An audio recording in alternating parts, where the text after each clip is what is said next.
ചില മനുഷ്യർ അങ്ങനെയാണ്.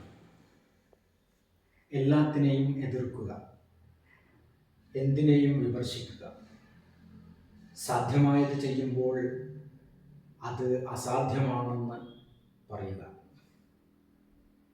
ഇങ്ങനെ എല്ലാത്തിൻ്റെയും ദോഷവശങ്ങൾ മാത്രം കാണുന്ന അവസ്ഥ സിനിസിസം എന്നാണ് നമ്മൾ സാധാരണ പറയുക. ഇത്തരം ദോഷൈക ദൃക്കുകൾ സമൂഹത്തിൽ വരുത്തിക്കൂട്ടുന്ന വിന വളരെ വലുതാണ്.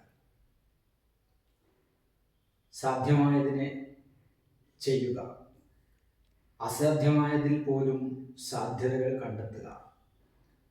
അങ്ങനെ ചിന്തിക്കുമ്പോഴാണ് നമുക്ക് ജീവിതം സാർത്ഥകമാക്കാൻ സാധിക്കുക.